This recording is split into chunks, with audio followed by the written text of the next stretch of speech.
Hello guys. So dito gagawa tayo ng tutorial kung paano gumawa ng Facebook page. So pag nandito ka sa profile mo, click mo lang tong profile mo sa kanan sa taas.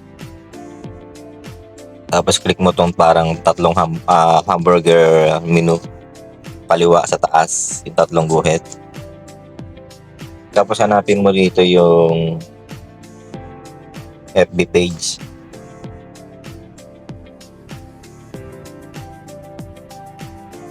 Ayan, FB page. Page. Parang banner, bandera. Slide mo dito sa taas.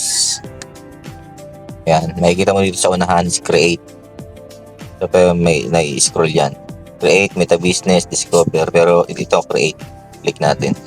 Dapat may naisip ka ng FB page name.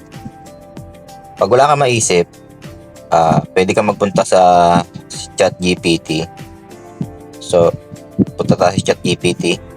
Pag wala pa kayong ChatGPT, mag-download kayo ng ChatGPT app kasi magagamit natin to.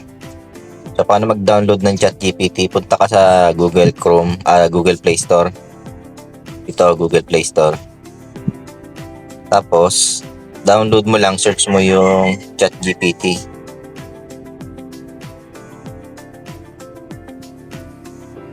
Ito, yung pangalawa, ayan. Update. So, hindi ko muna siya i-update. Meron na ako niyan eh. So, hindi ko muna siya update para hindi tayo magtagal. Punta muna ako sa ChatGPT ko. Ito. Tapos, mag-ask tayo. Bigyan mo ko ng FB page name na bagay sa business ko na drop shipping plus e-commerce. Ang name ng company ay Elevate Well Worldwide. Then Barley. Then Powerwell.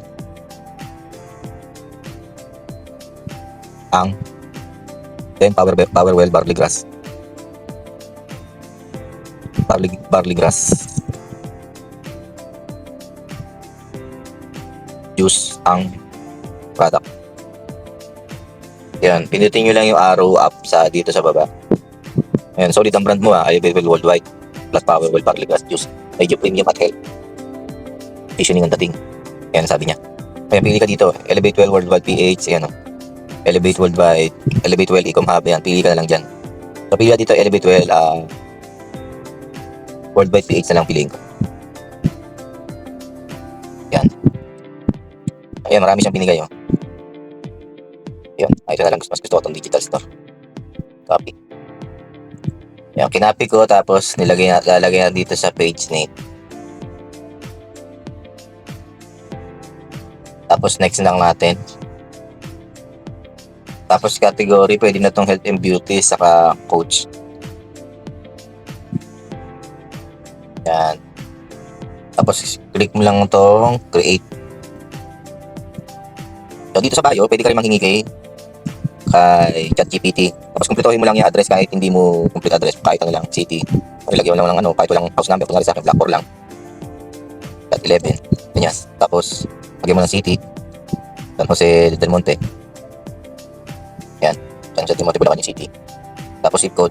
So kunin nyo lang yung website. Pwede nyo ilagay dito yung website natin, yung app. So try natin ilagay. Kunin natin yung app dito sa note ko. Gawa kayo ng note nyo sa cellphone nyo. Kunin nyo ito link. Para nasa-save nyo yung mga link nyo. Sinap ko lang. Copy. Pwede nyo ilagay yan dito sa website. Pero mas maganda yung link ng panel nyo. Binigay ko sa inyo yung link ng panel. Tapos yung email, phone number. Tapos bio. Hingi ka kay ChatGPT. Hingi ka ulit. Bigyan mo ko ng at least 3 sentence na pang bio. Ganun.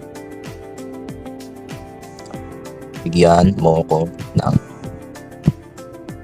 pwede ilagay na bio sa FB page. At least 3 sentences lang. Yan para magkasya dun sa bio kasi pag mahaba hindi kakasya. So click lang ulit natin itong arrow. Yan. Diba, ang dami niya binigay. So, copyhin lang natin tong, ayan, Elevate Worldwide is committed, yan. Copy.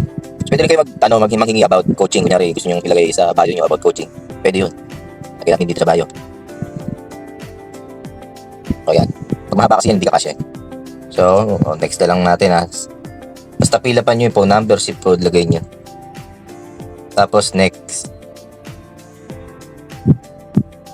Tapos, papalikes mo lang yan. Pero, kung gusto mong balikan to, yung back natin, lalagay mo dito yung photo. Wala pa tayo nakuha ang photo eh. So, ngayon, kasi may bibigay ako sa inyong profile picture. So, makakagawa kayo ng profile picture nyo dito. Pero, try muna natin tong ilagay ito. Profile picture para makita nyo lang. Hindi ako nakapag-save. So, nakita nyo, nagkaroon ng profile picture. Dito naman, pag cover photo, i-click nyo lang yung cover photo dito sa bandang blanco sa camera. Yan, cover photo. Lagay na lang natin to para magkaiba. So, nakita nyo, nagkaroon na. Tapos, ine-next nyo lang. Tapos yan, ipapalikes nyo na lang. Tapos, ine-next nyo lang ulit yan. Yung mga tao na yun, yung pwede mag-likes. Kunyari, i-check mo yan. Ayun yung mga tao pwede mag-likes para ma-likes nila yung FB page mo para magkaroon ka ng followers. Ngayon, pag ni-next natin yan, so, ine-next ulit natin. Tapos malalagay dyan, invite, cancel ko muna. Tapos next natin. Tapos i-on mo lang marketing and promotional emails about your page. I-on mo lang yan. Tapos next mo ulit. Tapos automatic magsiswitch siya dun sa yung speed mo. Tapos click mo lang itong done. Done. Ayan, automatic nagsiswitch siya. So pag gusto mo ibalik sa profile mo, click mo lang yan. Tapos click mo tong arrow down sa kanan. Yan, click mo lang yung profile mo. Nakabalik ka na sa profile mo. Ngayon, ang susunod natin kung paano maglagay ng admin para malagyan ko kayo ng chatbot automation dun sa page nyo. Yun yung susunod nating tutorial. So, yun lang muna guys.